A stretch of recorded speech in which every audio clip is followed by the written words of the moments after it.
हम तीनों के लिए मां सा का बुलावा आया है। पता नहीं कौन सी नई मुसीबत हमारा दरवाजा खटखटाने वाली है। मुझे तो बहुत टेंशन हो रही है, कल क्या होगा। अनिल की परेशानी साफ दिखाई दे रही थी।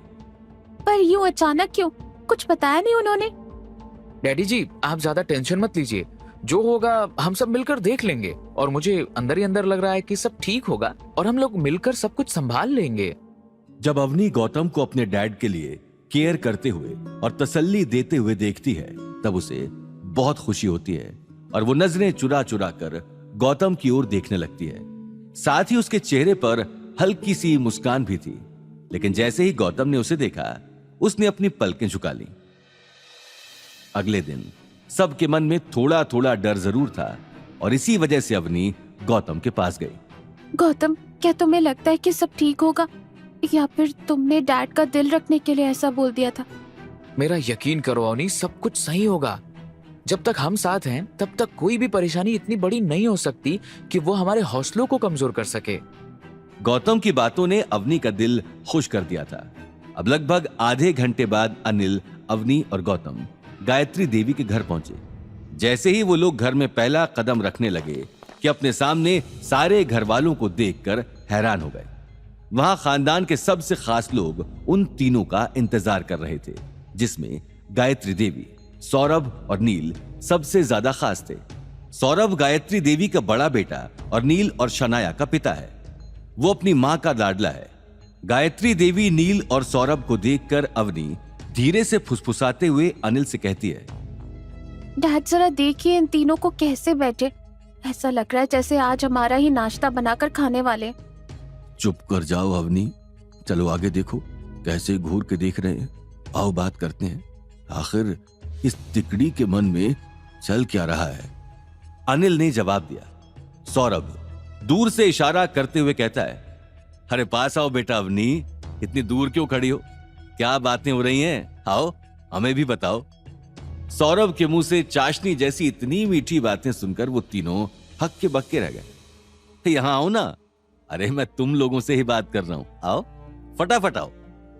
अनिल जैसे ही उन लोगों की तरफ पहुंचने लगा, सौरभ लपक के अनिल के गले लग गया। अनिल को समझ नहीं आ रहा था कि ये सौरभ को आखिर क्या हुआ है जो वो इस तरीके से बर्ताव कर रहा है।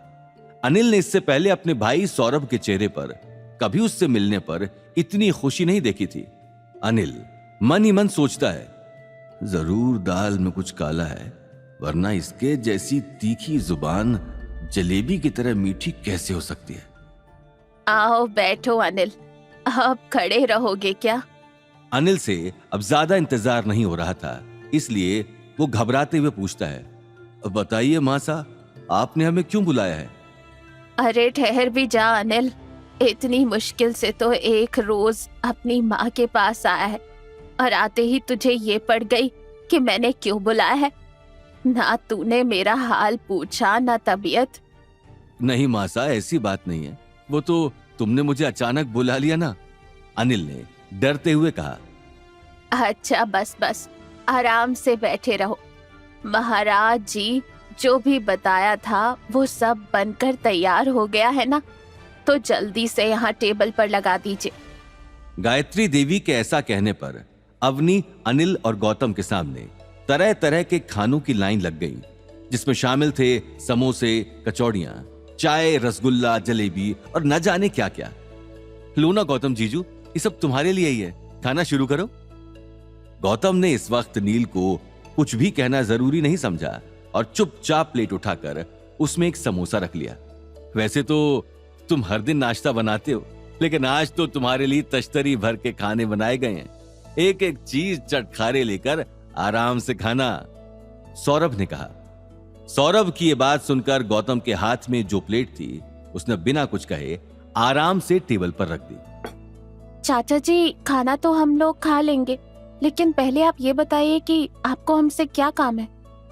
काम तुम्हारे पति से है। देखो गौतम, मैं घुमा फिरा कर बात करने का आदी नहीं हूं। मेरे पास तुम्हारे लिए एक जबरदस्त ऑफर है। तुम हमारी company as a manager join कर लो। कब तक यूं औरतों की तरह घर के काम काज करते रहोगे? खाना बनाना, कपड़े धोना, ये सब मर्दों को शोभा नहीं देता।